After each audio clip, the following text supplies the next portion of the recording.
kemunculan pertama ni kita nak keluarkan Band Boy. Band Boy ni genre apa? Rock ke K-pop ke apa?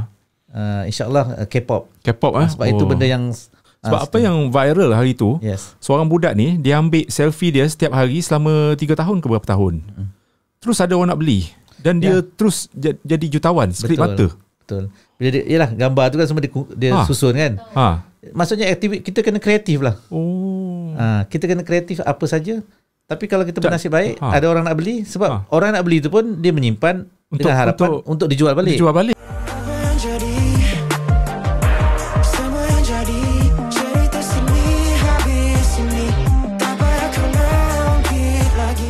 Bahagian kedua bersama dengan Datuk Ray Imran. Kalau dekat bahagian pertama kita agak panas sikit sebab ramai di luar sana tertipu dengan scammer yang menggunakan profil dan juga gambar Datuk Ray dekat Facebook ni untuk memikat wanita-wanita di luar sana yang lemah godaan ni.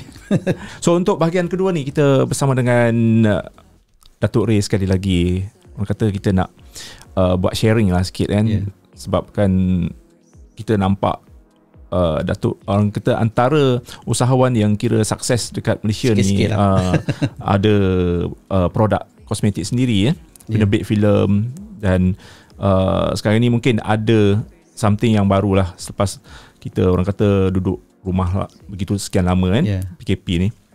Jadi kita nak ambil something yang macam perkembangan terbaru daripada Datuk Ray lah.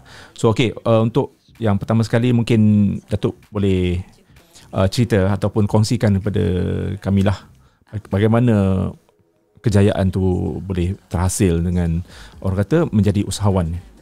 Okey, terima kasih sekali lagi kita bertemu di part kedua. Okey, saya sebenarnya boleh katakan business networking lah sebelum ni. Saya suka business networking ni sebab kita berjumpa dengan ramai orang, satu. Tapi dalam masa yang sama saya suka business konvensional juga. Jadi sebab tu saya mulakan business konvensional pada 2014 tu, keluarga kosmetik. Waktu tu dengan ex-wife dan sekarang dia dengan produk dia dan saya dengan produk saya. Tapi dalam masa yang sama saya tetap buat business networking. Sebab networking ni mungkin setengah-setengah orang dia tak suka. Tapi sebenarnya benda yang sangat bagus. Sebagai contoh, saya bagi contoh. Kalau kita jual burger, bukan jual burger tu tak bagus.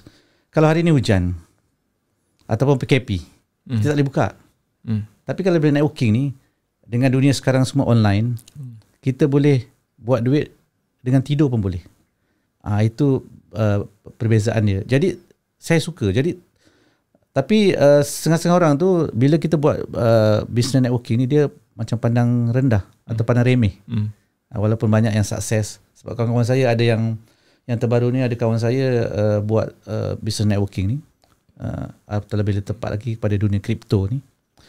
Dia buat dalam 6 bulan, dia dah collect commission, bonus ataupun income hampir 10 juta ringgit. Ui, sebulan 10 juta? 6 bulan. 6 bulan 10 juta.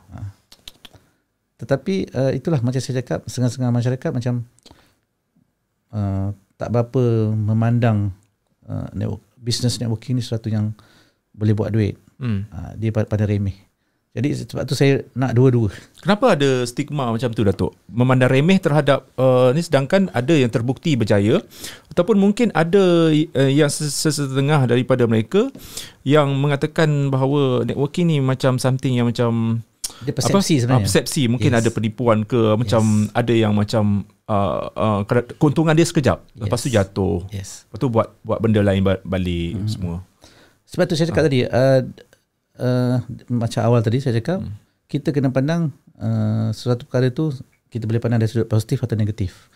Tapi saya lebih suka pada sudut yang positif lah. Tapi sebenarnya dalam dunia networking ni pun kita kena pilih juga. Tapi walaupun kita pilih, kalau benda tu contohnya company tu nak tutup, kita tak boleh nak buat apa-apa. Maksudnya macam ini. Maksudnya kalau kita buka kedai burger pun boleh tutup, betul? Tapi orang tak komplain. Tapi bila kita buat bisnes macam tu, bila orang tu tutup, bukan salah kita pun, orang akan salahkan kita. Itu adalah persepsi. Tapi sebenarnya networking ni adalah satu bisnes yang bagus. Saya rasa siapa tu, PM apa ni, Presiden Donald Trump dulu pun dia cakap kalau dia tak bisnes yang dia buat tu, dia akan buat networking bisnes. Itu orang yang betul-betul kaya pun dia kata dia maksudnya dia mengakui bahawa dunia networking ni sangat-sangat bagus sebenarnya. Jadi kita cara yang sebenar tu kita kena buat orang tu due diligence lah. Kita kena check background dan sebagainya. Kalau misalnya kata usaha dia tutup tu bukan di luar bidang kita, maksudnya di luar kawalan kita tak tahu hati orang kan. Tetapi kalau awalnya kita tengok semuanya okey, alhamdulillah boleh buat, kita buat. Sebab dunia networking ni dia yang saya nampak kuasa dia adalah kuasa duplikasi. Duplikasi maksudnya bila copy. kita cerita kat dua orang, Duplicate. Duplicate. Bahasa Malaysia duplikasi kan. Dua orang tu akan cerita kepada 4 orang, 4 orang kepada 16 orang dan seterusnya. Jadi bila sampai satu masa networking ni awalnya kita kerja keras, tapi selepas tu kita kerja ringan sikit. Walaupun setengah orang akan bagi tahu kita kerja penat-penat, yang atas akan untung. Bukan macam itu. Kenapa kita tak nak jadi yang atas? Atas tu maksudnya di mana-mana pun atas kalau kita buat bersungguh-sungguh. Itu dia. Jadi alhamdulillah saya buat bisnes networking ni. Ada juga yang tak berjaya. Mungkin company tutup, tapi kita pilih yang bagus-bagus. Alhamdulillah. Memang saya telah collect pun berjuta-juta lah dekat situ. Okay. Itu dari segi networking lah. Okay, antara produk ataupun jenama yang pernah Datuk buat? Okay, saya kebanyakan untuk networking ni saya lebih suka yang macam investment. Jadi ada kripto dan sebagainya. Sebab sekarang ni kita tak boleh tolak dunia kripto sebenarnya. Okay, ada yang penonton tak faham apa itu kripto? Kripto ni adalah mata wang macam ni, mata wang kripto lah. Maksudnya kita tak boleh pegang, tapi ada. Ada kat mana? Ada di dalam alam maya. Alam maya. Jadi tapi kita boleh keluarkan duit. Boleh keluarkan. Kita kalau convert lah maksudnya. Dan kita ada kita panggil exchanger kita. Kalau macam di luar ni secara konvensionalnya macam money changer lah. Contohnya kita ada duit US. Kita nak tukar kepada RM. Kita pergi kepada money changer. Baru dapat kita sentuh kertas fizikal. Yes, jadi duit fizikal US tu kita pergi kepada money changer. Dia akan bagi kita RM, ringgit Malaysia. Sama juga dalam dunia kripto. Tapi dia tak nampak. Dia ada tapi tak nampak. Maksudnya tak ada secara fizikal, tetapi sebenarnya ada. Jadi contohnya waktu tu kita pegang kripto yang US, kita nak tukar kepada RM. Pun secara flow yang sama. Jadikan kepada RM. Itu. Dan sekarang pun masih lagi kripto. Kripto dah lama, berapa tahun? Dia bermula 2000, yang pertama adalah Bitcoin 2009. Apa beza dia Bitcoin dengan kripto? Dia macam ni. Bitcoin tu adalah salah satu wang kripto. Mata wang. Salah satu mata wang banyak kripto. Mata wang dia? Banyak, beribu. Tapi yang famous kan? Yang paling famous adalah Bitcoin sebab dia adalah yang pertama. Kalau dia punya cerita epic tentang Bitcoin ni pada 2009 dulu. Waktu tu awal-awal tu. Dia punya pencipta pun sebenarnya sampai sekarang kita tak tahu siapa. Tak ada dalam sejarah. Ada nama dia pakai nama samaran. Nama samaran, nama Japan. Satoshi. Tapi kita tak tahu siapa. Sampai sekarang tak ada gambar apa Tak ada. Dan cerita epic daripada Bitcoin adalah waktu itu sebab orang nak buat benda tu diluaskan kepada seluruh dunia. Dia beli pizza, 2 kotak pizza sebanyak, kalau tak salah saya, 10,000 Bitcoin. 10,000 biji Bitcoin. Betul ke harga tu? Waktu tu harga dia memang mahal. Bawah 1 sen. Jadi kalau bawah 1 sen, contohnya katakan 1 sen kali 10,000. Okey. Baru $100 lah. Maksudnya dia beli pizza menggunakan 10,000, kota saya 10,000 ke 20,000 biji Bitcoin waktu itu.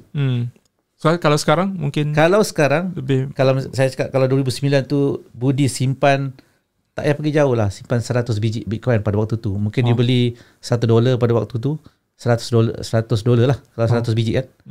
Hari ini harga dia lebih kurang RM200,000. Dan di serial. Saya tak buat. You boleh simpan pada waktu tu tak sampai. Dia boleh beli, dia boleh kita simpan simpan. Kita beli, kita simpan. Sekarang harga dia dalam RM200,000. Jadi maksudnya kalau waktu tu you beli $100, contoh 100 biji, satu biji $1. Jutawan lah. You ada 100 kali 200,000. 20 juta. Dan ini adalah real. Banyak. Saya pun pernah dapat macam tu. Saya beli satu coin pada harga murah. Dalam masa nak beli kat mana? Itu yang saya panggil exchanger tadi tu. Exchanger tu. Dalam situ kita daftar di situ, exchanger tu, dalam tu kita boleh jual beli di situ. Bila kita beli, saya pernah beli. Takutlah saya kalau saya takut kena tipu. Ada yang kata orang yang dipercayai lah. Ada. Contohnya exchanger tu, contohnya Binance. Binance ni dia punya owner dia, income dia sehari ratus juta sehari. Macam ni dia buat income? Melalui fees. Money changer tu dia income daripada fees. Tapi physical kan. Macam kita jual harga macam ni, kita beli harga yang lain kan. Selisih tu dia untung dia. Exchanger pun sama. Yalah macam Western Union lah. Yes. Tetapi dia bergerak 24 jam. Bila bergerak 24 jam, lebih kurang Binance tu punya owner sehari income dia 100 juta. Sehari. Orang yang buat exchanger. Yes. Dan exchanger pun banyak lah. Macam mana exchanger juga, banyak company kan. Sama. Konsep dia sama, tetapi semuanya online 100%. Dah lah benda ni online. Maksudnya tak ada kedai. Tak ada website lah.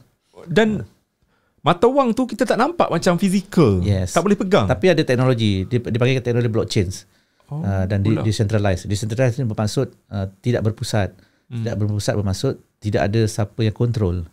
Dia melalui ledger transaksi itu, dan kita boleh tengok lah. Dalam application, ada application ada dia punya website sebenarnya ada. Kita boleh tengok. Maksudnya lebih telus sebenarnya. Kalau yang centralized tu maksud berpusat, maksudnya semua sistem tu ada yang kontrol. Dia pun boleh edit. Boleh tipu contohnya boleh katakan. Di sini tak boleh tipu. Transaksi tu tetap berlaku. Cuma dia ada bukan bentuk nama lah, dia ada number dan sebagainya. Jadi susah nak trace apa punya. Tetapi semuanya telus, sangat telus. Dan satu lagi yang security nombor satu di dunia. Macam mana saya kat security? Bila kita ada wallet, exchange tu kita kena ada wallet. Bila wallet kita tu kita lupa dia punya passphrase atau password dia. Menangis berdarah pun tak boleh buka. Tak boleh buka. Sebab tak ada siapa yang kontrol kan, saya cakap decentralized. Tak ada pihak yang pegang dia punya password. Hanya dia sendiri. Jadi kalau orang yang ada berjuta-juta tu, simpanlah password tu di peti besi. Itu cerita dia. Itu tentang kripto. Menarik pasal benda-benda ni. Sebab banyak dia sebenarnya macam saya cakap, jadi persepsi. Persepsi orang. Bila persepsi tu kalau kau tak percaya sampai sudah, kau akan duduk situ lah. Yes. Jadi kena dengar dan kena pilih dan kena fahamkan. Bila kita faham, kita automatik kita boleh tahu yang mana satu okey atau tak okey. Macam tu. Jangan negatif saja. Saya sebenarnya pernah negatif juga. Bukan negatif. Pernah stigma kita, persepsi kita lah. Pernah leka. Leka tu maksudnya macam gini. Saya tahu Bitcoin tu semenjak 2000, saya tahu pasal Bitcoin 2013. 2012-2013. Waktu tu harga dia $60. Untuk satu. Saya nak beli waktu tu. Diperkenalkan oleh adik ipar saya. Bekas adik ipar lah. Still adik ipar lah kan. Tiba-tiba, okey, nanti abang nak beli kejap dalam minggu ni. Bila saya nak beli saja, tiba-tiba harga naik. 1,300. Saya cakap, alamak, tak jadilah. Bila saya tak jadi tu, lepas tu dah sibuk dengan bisnes konvensional, kosmetik dan sebagainya, harga turun balik. Berlegar kepada harga $60, $70 juga. Saya dah busy. Tiba-tiba naik lagi. Dan sampai ke satu tahap lah, 2017 tu dia pernah naik. Waktu tu masa tu memang betul-betul daripada RM3,000, RM1,000 ke RM2,000 tu tiba-tiba naik kepada RM80,000. Tu maksudnya saya leka kat situ lah. Sepatutnya saya menyimpan waktu tu banyak lah. Tapi sekarang saya dah memang ada saja rezeki sikit saya simpan. Sebab sebenarnya kripto ni banyak. Yang pertama Bitcoin lah, yang kedua Ethereum. Dan selepas tu apa membezakan Bitcoin dengan Ethereum? Sistem dia satu, dengan nama dia satu. Maksudnya macam ni, macam TV juga, macam komputer. Apple, Lenovo dan sebagainya. Itu beza dia. Jenama dia. Dan ini nama dia memang beza, tapi asasnya dua-dua tu adalah kripto. Dan dia pakai network yang berbeza, sistem yang berbeza lah. Tapi asasnya adalah kripto. Dan dekat market ada beribu sebenarnya sekarang. Maksudnya kalau misalnya kata waktu 2009-2010 tu you simpan banyak dengan harga murah tu, sekarang you memang confirm jutawan. Confirm. Kalau siapa-siapa yang start awal, masa beli pada harga murah lah. Dia punya asas investment ni adalah beli pada harga murah, jual pada harga tinggi itu. Dah lah, dia US dollar kan. Datuk, pasal NFT pernah dengar NFT? NFT ya pernah. NFT apa yang Datuk boleh bagi sikit? NFT ni sebenarnya maksudnya boleh kita panggil hak cipta, tapi secara digital. Macam contohnya you buat contohnya potret Mona Lisa. Itu fizikal kan? Maksudnya copyright dia adalah you contohnya. Tapi itu samalah NFT ni, tetapi dalam bentuk digital. Digital maksud jadi lebih meluas lah. Apa saja. Jadi sekarang memang tengah heboh pasal NFT ni. Jadi dia orang contohnya ada benda-benda yang yalah ikut pada rezeki juga kan. Kita upkan kita punya hak cipta, hak harta digital kita tu. Mungkin ada pihak yang nak beli. Jadi dia punya selisih tu kita untung lah. Sebab apa yang viral hari tu, seorang budak ni dia ambil selfie dia setiap hari selama 3 tahun ke berapa tahun. Terus ada orang nak beli dan dia terus jadi jutawan sekelip mata. Betul. Bila dia, yalah gambar tu kan semua dia susun kan. Maksudnya kita kena kreatif lah. Kita kena kreatif apa saja. Tapi kalau kita bernasib baik, ada orang nak beli, sebab orang nak beli tu pun dia menyimpan dengan harapan untuk dijual balik. Yes, sebab benda digital. Dan kita boleh meniaga seluruh dunia. Berbanding kalau potret Mona Lisa tu fizikal, kalau orang curi habis lah. Kat sini memang security dia hebat dan digital, kita boleh jual di mana saja satu dunia. Sekarang dengan PKP, maksudnya benda yang berlaku di seluruh dunia, negatifnya kat situ, positifnya benda-benda online ni lebih meluas, orang tahu, terpaksa tahu. Jadi memang sambutan ni memang hebat lah. Kat Malaysia pun saya pun perasan masa semalam lalu di jalan di Mid Valley tu, ada nampak pasal NFT tu. Maksudnya di Malaysia pun telah start kan? Yes. Okay, Datuk sebelum ni pernah buat filem antara filem yang Datuk pernah buat? Okay, saya bekerjasama dengan kawan-kawan saya daripada Indonesia. Tapi sebelum ni 100% di sana lah. Kita sebagai pelabur, antara pelabur di situ, sebagai producer. Sebelum ni Santet. Santet. Dan juga Roh yang Tak Terlihat.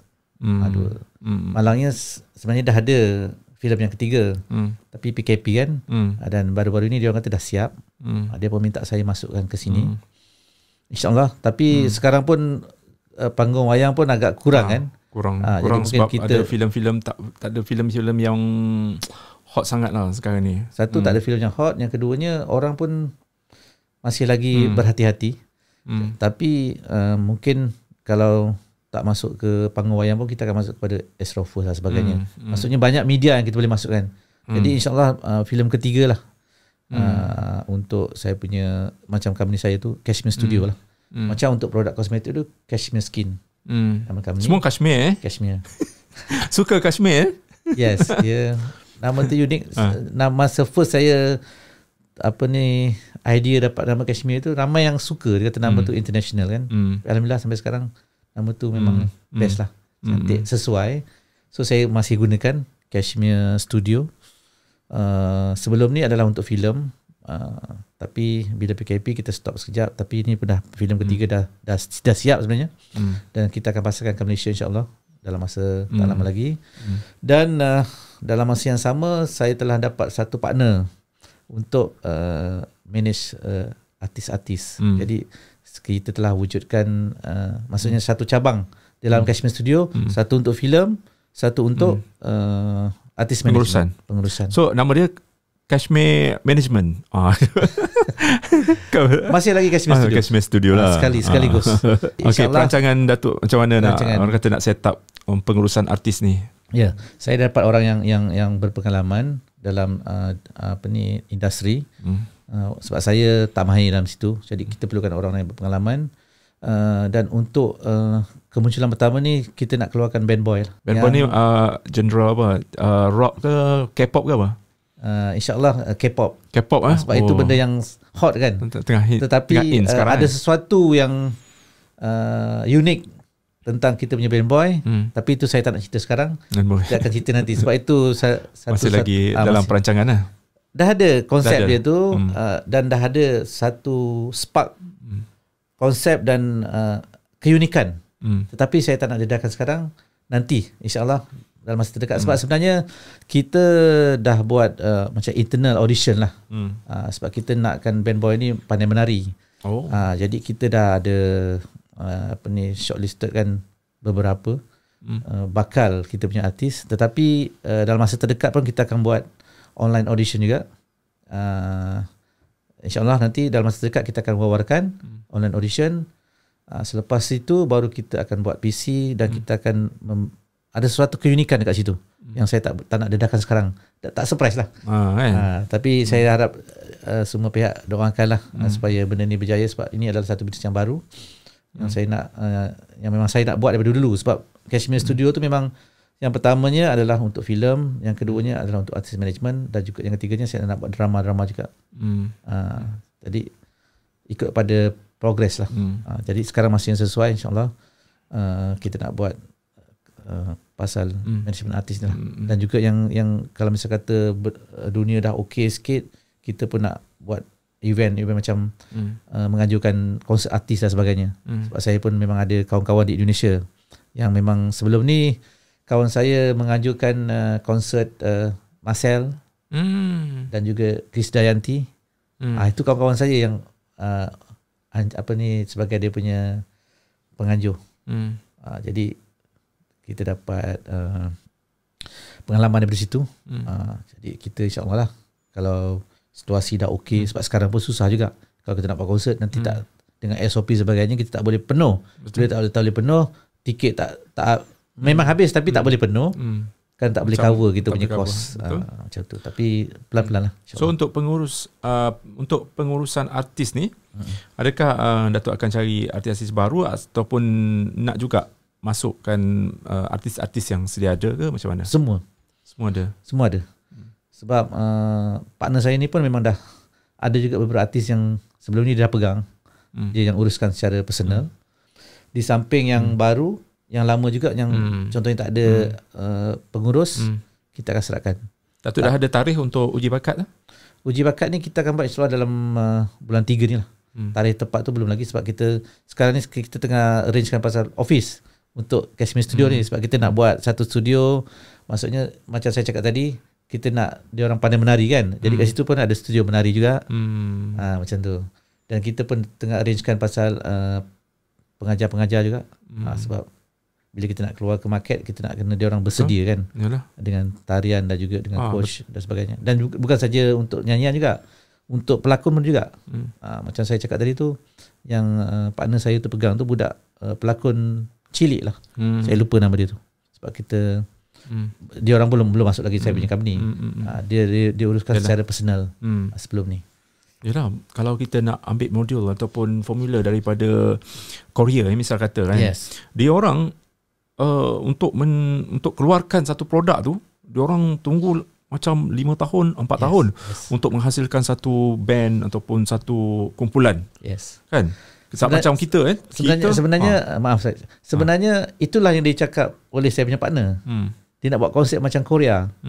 Daripada kecil kita nak train, dikeluarkan. Cumanya isunya kat sini itu very costly lah. Yalah. Very costly. Cumanya harap-harap kita dapat mencungkil bakat-bakat yang ada. Tapi kita akan coaching jugalah. Tapi taklah sehingga sampai 10 tahun dan sebagainya. Mungkin akan datang bila kita dah kuat, kita akan dapatkan pelapis-pelapis yang kita boleh train daripada awal lagi. Anak saya mungkin saya masukkan sekali.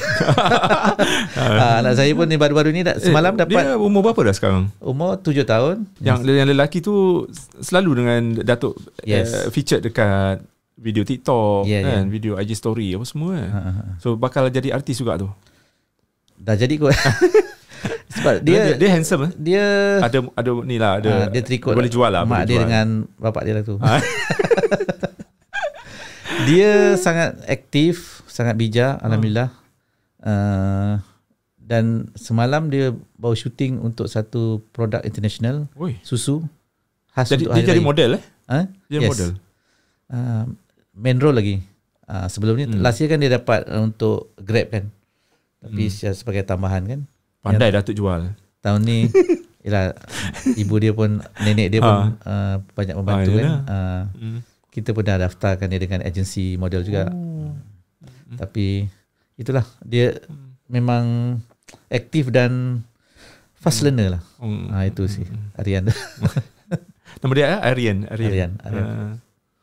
Okay, Datuk, mungkin untuk pengurusan ni kan, biasanya ada ramai lah banyak dekat luar sana yang usah-usah artis-artis baru melalui social media, khususnya TikTok. Yes. Dan juga Instagram untuk menjadikan diorang influencer, untuk menjadikan pelakon, dan banyak geng-geng TikTok ni biasanya diorang menyanyi, berbakat. Betul. Berbakat sebab diorang tak ada channel untuk pamerkan diorang punya bakat. So terpaksalah letak dekat IG story, dekat TikTok. Saya sebenarnya ada beberapa bakat yang saya nampak di dalam TikTok. Saya mungkin kita cuba-cuba, kita akan tanya diorang kan kalau berminat sebagainya. Sebab saya nampak ada beberapa bakat yang hebat lah. Itu sebenarnya dari sudut positifnya satu platform yang bagus untuk diorang ketengahkan bakat diorang.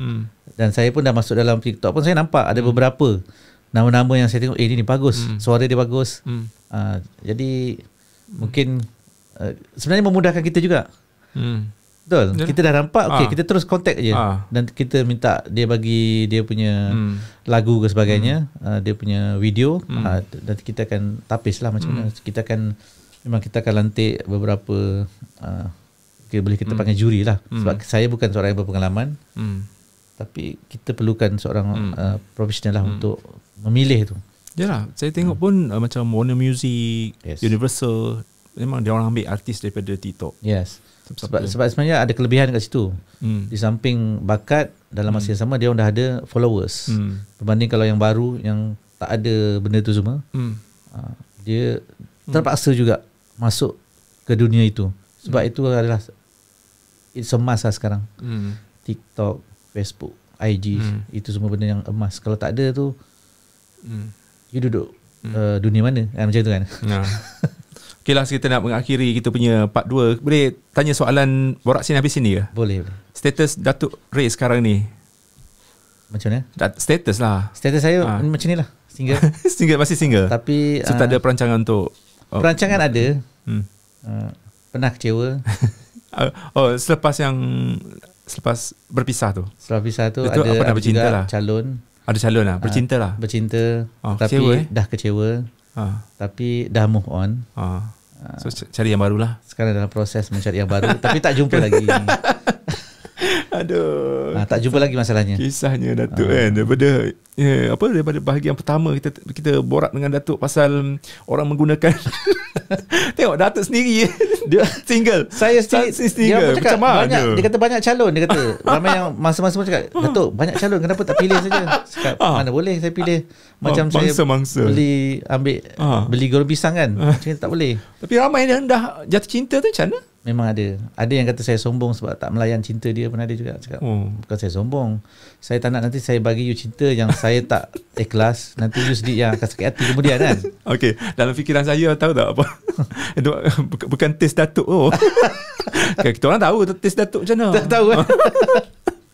Aduh. Okey, last sekali lah Datuk, mungkin kita nak ucap terima kasih banyak-banyak sebab Datuk Ray sudi orang kata meluangkan masa. Kita pun nak curi sedikit masa Datuk Ray untuk kata mungkin bagi penerangan lah kepada anda semua yang mungkin yang dah tengok video viral dekat TikTok tu, mungkin akan faham sebenarnya it's not real itu dunia tipu-tipu saja. Okey, kata-kata akhir lah untuk daripada Datuk Ray sendiri kepada penonton-penonton kita yang kata nak mengidolakan Datuk Ray sendiri sebagai usahawan berjaya ni. Okey. Terima kasih banyak. Sekali lagi saya mengucapkan terima kasih kepada Budi yang sudi menjemput saya ke podcast Borak Sini Habis Sini. Sebab yang saya lihat banyak selebriti yang you jemput. Jadi saya rasa macam berbesar hatilah dapat dijemput juga ke sini, dan dalam masa yang sama sharing pasal masalah scammer dan juga sharing pasal bisnes saya sendiri. Saya ucapkan terima kasih sekali lagi. Dan kepada public di luar sana, yang penting sekali apa saja yang anda lakukan kena hati-hati. Kena, kata orang tu, due diligence lah. Betul-betul check. Dan macam you cakap tadi, dunia tipu-tipu. Jadi betul-betul kena kata orang tu kena tapis. Jangan simply terima saja. Kalau kita bernasib baik, alhamdulillah lah. Ada juga jumpa di dunia maya ni, dia orang berakhir dengan gerbang perkahwinan. Ada yang juga, tapi bukan semua. Kebanyakannya kena tipu. Jadi kena hati-hati kat situ. Dan dalam masa yang sama, jangan anggap dunia social media ni sesuatu yang negatif. Sebab ia adalah sesuatu yang perlu dan kita buat seperti biasa. Cuma kena lebih berhati-hati kat situ. Dan yang keduanya, supaya semua dapat terus memberi sokongan kepada bisnes-bisnes saya, dan kepada semua juga, insyaAllah saya akan buat audition untuk mencari artis baru, band boy yang boleh menari dan menyanyi dalam masa yang sama. Itu yang pertama lah yang kita nak. So insyaAllah lelaki ke band boy? Band boy. Band boy. So nak beli yang cari yang kacak-kacak, jambu-jambu lah. Dia kacak-kacak jambu-jambu tu bonus. Ya, kalau kacak-kacak jambu tak ada suara pun tak boleh juga. Kata nak buat K-pop, cari yang kalau dia memang kacak, lepas tu jambu, lepas tu ada suara, alhamdulillah. Tapi yang penting, berapa orang? 5 orang. 5 orang. Yang penting dia pandai dance lah. Sebab saya nak satu konsep yang segar. Bukan yang yalah. Pihak lain dah untuk lagu-lagu yang melo ni dah ada kan. Kita nak buat yang lagu rancak K-pop macam tu. Tapi ada unsur Malaysia lah. Macam tu. Jadi itulah saya punya akhir kata. Sekali lagi juga terima kasih dijemput ke sini. Berbesar hati. Kepada semua di luar sana, jumpa anda semua di puncak kejayaan. Itu jumpa di TikTok. Okey, TikTok boleh follow Datuk Ray Imran. Yes. Datuk DATO. One word DATO Ray Imran. RAYIMRAN di TikTok. IG? Harap-harap ramaikan lagi sebab saya punya followers baru 11,000 je. Kalau nak tahu, dia kasi usah-usah lah konten-konten Datuk Ray dalam tu. Dan dia berjiwa muda. Semua lagu, semua cover lagu-lagu tengah trending. Tengah trending, betul. Trending. Itu penting. Penting. Macam contoh yang terbaru tu, lagu-lagu siapa? Noah kan. Tu kawan juga. IG sama juga Datuk Imran. Cuma di Facebook nama sebenar saya lah, Rayus Rahim. Sebenarnya nama saya Muhammad Rayus Abdul Rahim. Oh, nama sebenar. Jadi saya guna Rayus Rahim, tapi ada nama kedua Datuk Imran. Sebab mungkin orang tak notice kan. Sebab bila saya guna nama Datuk Imran sebelum ni, kena Facebook reject. Kena tukar nama. Dia kena nama yang betul. Guys, thank you so much sudi mendengar kita punya podcast Borak Sini habis sini bersama dengan Datuk Ray. Semoga dapat sedikit pengajaran lah kan, input macam mana nak elakkan daripada ditipu dan sebagainya. Betul. Dunia tipu-tipu sekarang ni. Okay, kita jumpa lagi dalam podcast Borak Sini habis sini bersama dengan individu ataupun selebriti yang lain pula. Alright. Okay, terima kasih. Bye-bye.